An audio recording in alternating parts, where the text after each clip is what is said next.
నమస్తే, నేను మీ Nagesh. Welcome to our channel.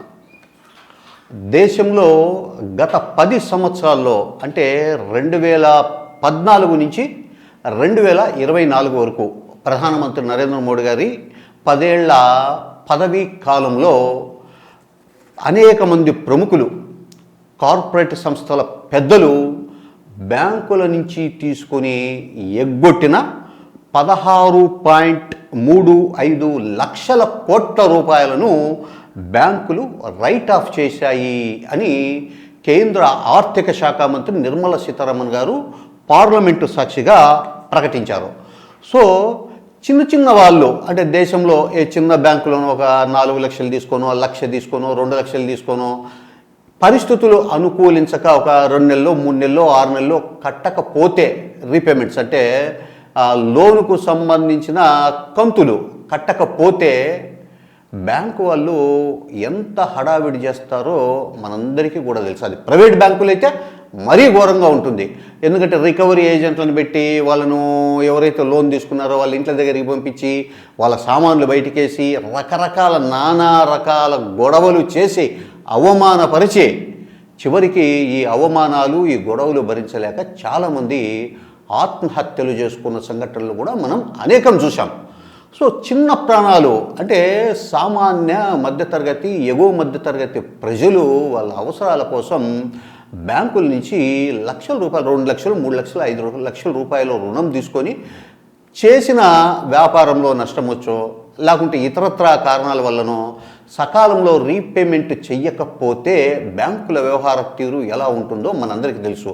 అదే కార్పొరేట్ దిగ్గజాలు అంటే వేల కోట్లు, 100 కోట్లు రుణాలు తీసుకొని బ్యాంకులను మేనేజ్ చేసి సకాలంలో ఆ బకాయిలు చెల్లించకుండా అప్పులు ఎగ్గొట్టి విదేశాలకు పారిపోయిన వాళ్ళ పట్ల బ్యాంకులు, ప్రభుత్వాలు ఏ విధంగా ఉంటాయో కూడా మనమందరం చూస్తున్నాం. వాళ్ళు వీళ్ళని కాదు, కానీ ఈ మధ్యకాలంలోనే మనం అనేక మంది ప్రముఖులను చూసాం.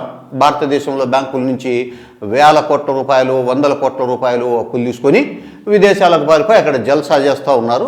వాళ్ళ మీద ఇక్కడ కేసులు నమోదైనప్పటికీ కూడా వాళ్ళను ఏ దేశంలో అయితే ఉన్నారో ఆ దేశంలో నుంచి ఇక్కడికి పట్టుకురావడం, ఈ కేసులు తేలడం, ఇవన్నీ కూడా కొన్ని దశాబ్దాల పాటు గడిచిపోతుంది.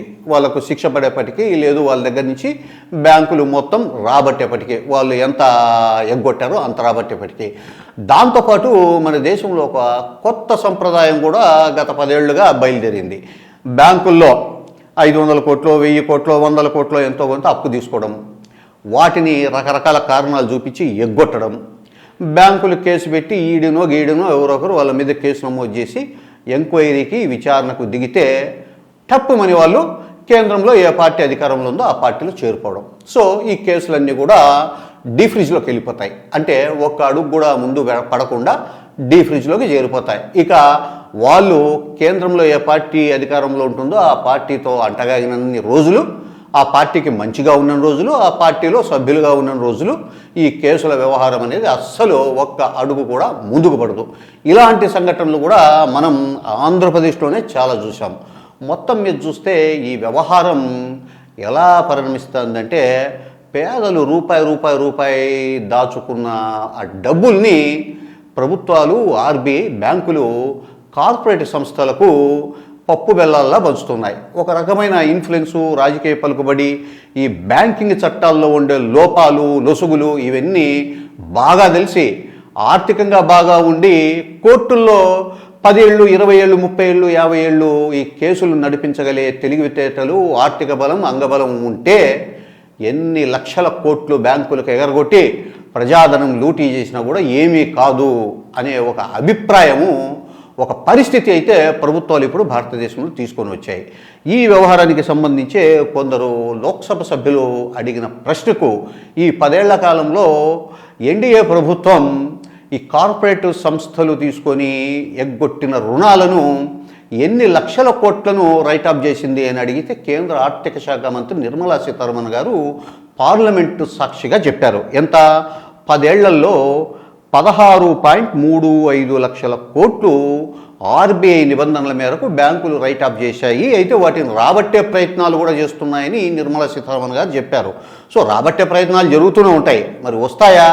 అవి రావడానికి ఎన్ని పదుల సంవత్సరాలు పడుతుంది, ఒకవేళ వచ్చినా కూడా చట్టాల్లో ఉండే లోపాల వల్ల వన్ టైం సెటిల్మెంట్ అని, లేదా ఇవ్వాల్సిన దాంట్లోనే తగ్గించుకొని, లేదా వడ్డీలు మాఫీ చేసుకొని, లేదా అసలుకే కొన్ని చట్టాలు ఉన్నాయి అంటే నిరర్థకాస్తులు, ఆ తర్వాత ఈ ఐపీ పెట్టిన చట్టాలకు సంబంధించి లొసుగులు ఉపయోగించుకొని లోన్లు ఎగరగొట్టడం, ఇలాంటి వ్యవహారాలన్నీ కూడా పెద్ద ఎత్తున జరుగుతున్నాయి. అంటే ఈ బ్యాంకులకు అప్పులు ఇవ్వడం, అప్పులు ఎగరగొట్టిన వారిని కాపాడడం, అప్పులు ఎగరగొట్టిన వాళ్ళు ఒక రాజకీయ షేడ్ కిందికి పోతే, అధికార పార్టీ నీడ కిందికి పోతే ఏమీ కాకుండా ఉండడం, వాళ్ళు బ్రహ్మాండంగా సొసైటీలో వైట్ కాలర్ నేరస్తులుగా పరిగణించబడుతున్నప్పటికీ కూడా కాలర్ ఎగరేసుకొని తిరిగే ఒక పరిస్థితి కనపడిస్తూ ఉంది. సో ఈ కార్పొరేట్లు సంస్థలు, కార్పొరేట్ వ్యక్తులందరికీ కూడా ఈ లక్షల కోట్ల రూపాయల బకాయిలు మాఫీ చేసిన సొమ్ము ఎవరిది? సామాన్య ప్రజలది. సో ఈ పరిస్థితి మరింత ఎక్కువై దేశం ఆర్థికంగా దివాలా తీయకుండా ఉండాలంటే కేంద్ర ప్రభుత్వం కానీ, ఆర్బీఐ కానీ ఇలాంటి కార్పొరేట్ సంస్థలు, కార్పొరేట్ వ్యక్తులు లక్షల కోట్లు, వేల కోట్లు, వందల కోట్లు, కోటి రూపాయలు కానిలే ఎగ్గొట్టి తిరుగుతున్న వాళ్ళ ముక్కు వెండి వసూలు చేసినప్పుడే నిజంగా కూడా బ్యాంకులు బాగుపడతాయి. సామాన్యులు దాచుకున్న రూపాయికి 2 రూపాయలకు, 10 రూపాయలకు, 100 రూపాయలకు, 1000 రూపాయల లాంటి నగదుకు నిజంగా కూడా విలువ ఉంటుంది. దేశానికి కూడా, అది దేశ ఆర్థిక వ్యవస్థకు కూడా ఒక మంచి శుభ పరిణామం అవుతుంది. అయితే ప్రతి విషయంలో భారతదేశంలో రాజకీయానికి ముడిపడి ఉండడం వల్ల మరి ఈ రకమైన, అంటే జనం కోరుకుంటున్న, సామాన్య ప్రజలు కోరుకుంటున్న మార్పు బ్యాంకింగ్ రంగంలో వస్తుందా అంటే అనుమానంగానే కనిపిస్తుంది.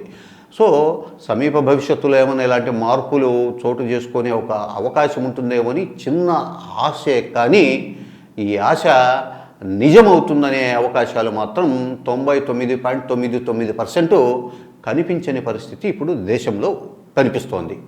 నమస్తే.